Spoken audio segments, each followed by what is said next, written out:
जी बिस्मिल्लाहिर्रहमानिर्रहीम।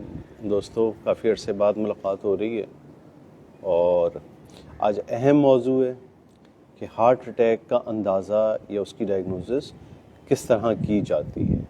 ये बड़ा कॉमन मसला है और इसका हर आम आदमी को पता होना, अलामत से लेके मज़ीद टेस्टों के ज़रिए कैसे पता चलता है कि आपको हार्ट अटैक का मसला हो सकता है। देखें, ऐसी कोई भी तकलीफ़ जो अचानक सीने पे आ रही हो, शदीद दबाव, पसीना, एक घुटन का एहसास, एक ऐसी कैफियत जो आपने अपनी ज़िंदगी में कभी भी महसूस नहीं की है, वो अचानक आज आप महसूस कर रहे हैं। इसके साथ पसीने हैं, सांस में घुटन का एहसास है और बिल्कुल एक, जिसे कहते हैं ना, एक अजीब सी कैफियत हो रही है कि आपसे कुछ करने को दिल नहीं चाह रहा, ना कुछ करने की हिम्मत हो रही है। तो ये अचानक चीज़ आ रही है तो मुमकिन है कि ये हार्ट अटैक हो सकता है। ये तो अलामत की बात होगी। कॉमनली ये उन लोगों में जिनको उम्र 40 से ज़्यादा है, उनको शुगर, ब्लड प्रेशर, कोलेस्ट्रॉल या और दूसरे मसाइल हैं, या उनके ख़ानदान में दिल का मर्ज़ कॉमन है, तो उनमें ये हो सकता है। लेकिन आजकल इसमें कोई मुबर्रा नहीं है, जवान आदमी में भी ये चीज़ हो सकती है। इस नौइयत की तकलीफ़ आपको अचानक आए कि सीने पे शदीद दबाव, घुटन, बोझ का एहसास हो रहा है, पसीने आ रहे हैं, तो फौरी हस्पताल जाके पहली चीज़ जिससे हार्ट अटैक डायग्नोज हो जाता है वो ईसीजी है। यानी आपका हार्ट अटैक इतना मेजर और बड़ा है जिसे हम अपनी ज़बान में ST एलिवेशन MI कहते हैं। ये थोड़ी सी टेक्निकल टर्म है, लेकिन ये एक कैटेगरी है हार्ट अटैक की जो ECG से वाज़े पता चल जाती है कि आपको ये अलामत हुई। आप इस अलामत के साथ करीबी किसी भी अस्पताल गए, वहाँ पे ECG की गई और ECG में वाज़े नज़र आ रहा है कि आपको अटैक है। और डॉक्टर आपको इस सूरत में, अगर वो दिल का अस्पताल नहीं है तो अमूमन डॉक्टर ये कहता है कि आप जाके फ़लाँ जगह दिखा लें।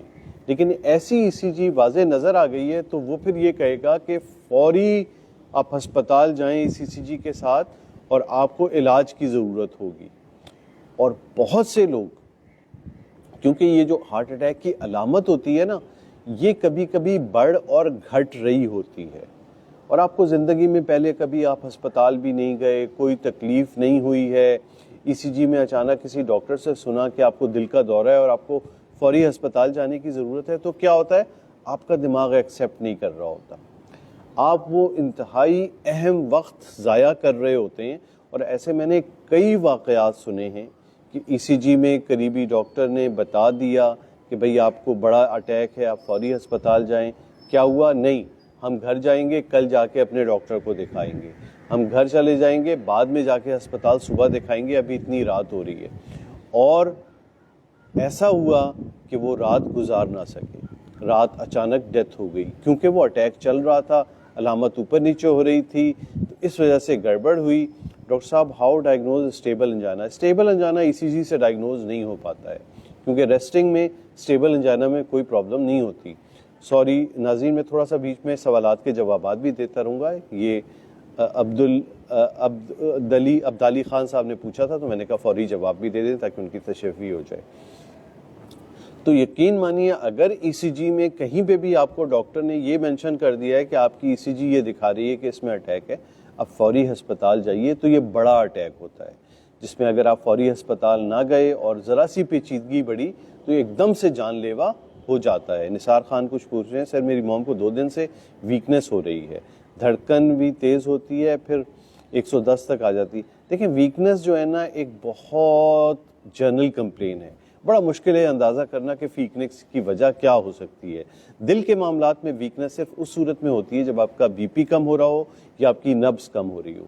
ये दोनों चीज़ें अगर ठीक हैं कि BP बिल्कुल ऊपर का 100 से ऊपर है, तो इसमें फिर भी दिल का कोई हाथ नहीं है। इसी तरह धड़कन भी आपकी बहुत तेज़ हो जाए लेकिन वो धड़कन महसूस होती है। फैसल हुसैनी सलाम कह रहे हैं, वालेकुम सलाम जी। BP लो हो तो क्या करें? देखिए, BP लो होना कोई मर्ज नहीं है। अगर आप दवाइयाँ ले रहे हैं तो आपकी जो दवाई की मकदार है वो आपको कम करनी पड़ेगी।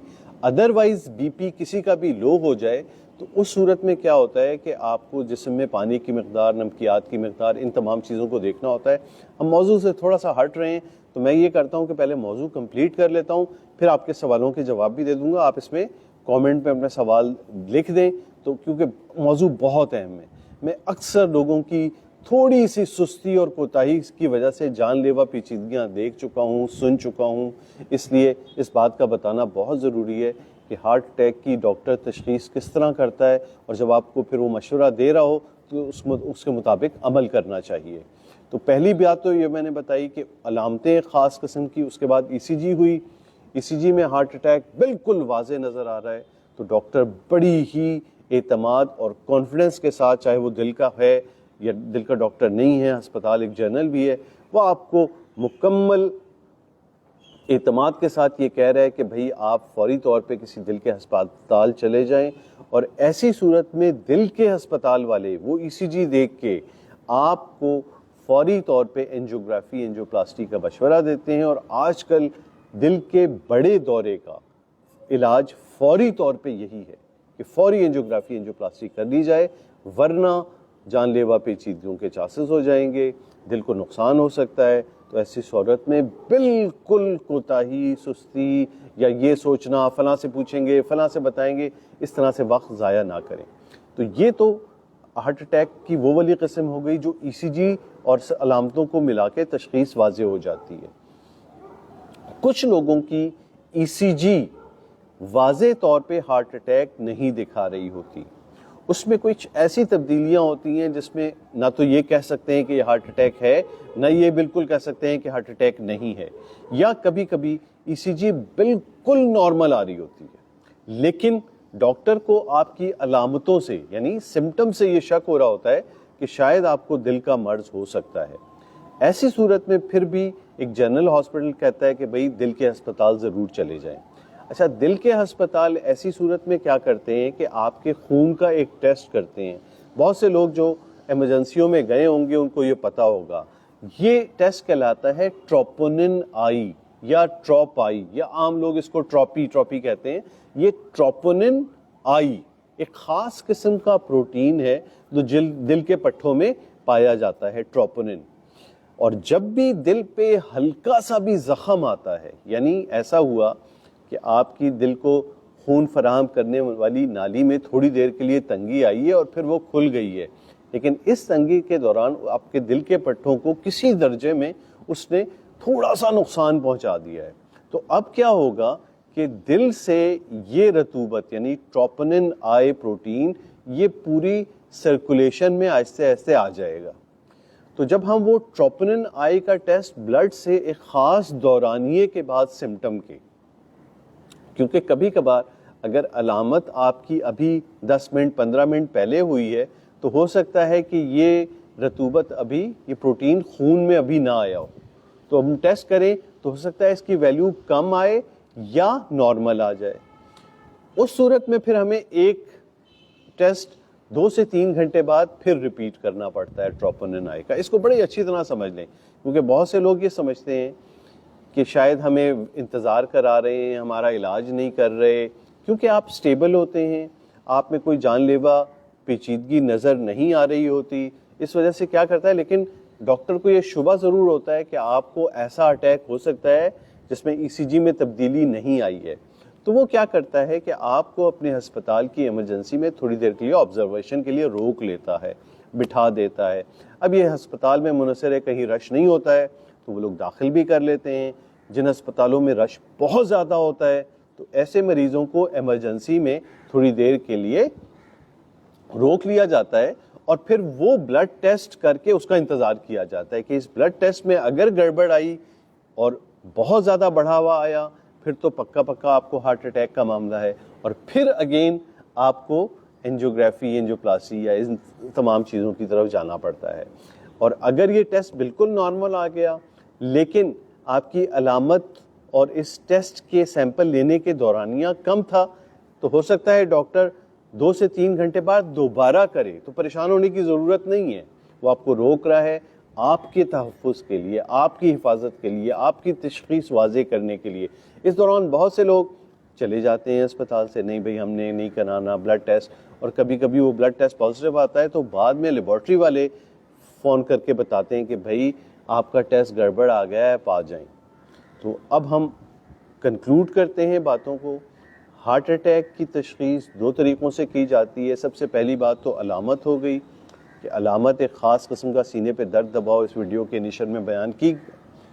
उसके बाद अलामत के बाद ईसीजी की जाती है। बड़े अटैक ईसीजी वाज़े तौर पे बता देते हैं। बहुत ज़्यादा बड़ा अटैक नहीं है, ईसीजी में फाइंडिंग्स नहीं आ रही हैं, तो ऐसी सूरत में फिर ब्लड टेस्ट यानी ट्रोपोनिन आई के टेस्ट से ये वाज़े किया जाता है कि आपको हार्ट अटैक है या नहीं है। और खुदा न खास्ता ट्रोपोनिन आई की वैल्यू बहुत बढ़ी हुई होती है तो फिर अगेन अटैक होता है। और दोनों सूरतों में, चाहे वो ईसीजी का अटैक हो या ट्रोपोनिन आई के ज़रिए से अटैक की तशख़ीस हुई हो, दोनों सूरतों में आपको डॉक्टर एंजियोग्राफी एडवाइस करता है, जो डॉक्टर को ज़रूर आपको फॉलो करना चाहिए और उसके मुताबिक चलना चाहिए। तो उम्मीद है कि ये वीडियो आप लोगों के लिए कारामद होगी। नेक्स्ट टाइम फिर किसी अच्छे मौजू के तहत के साथ, और जिन भाइयों को ये चीज़ समझ आती है तो आपके जो भी दोस्त अहबाब क़ुर्ब जवार के लोग, रिश्तेदार कभी इन मामलात से गुज़रें तो उन्हें ये मालूमात ज़रूर फराहम कर दें, बता दें कि हार्ट अटैक के दौरान इलाज में देर ना करें, फौरी इलाज करने की कोशिश करें। शुक्रिया बहुत बहुत।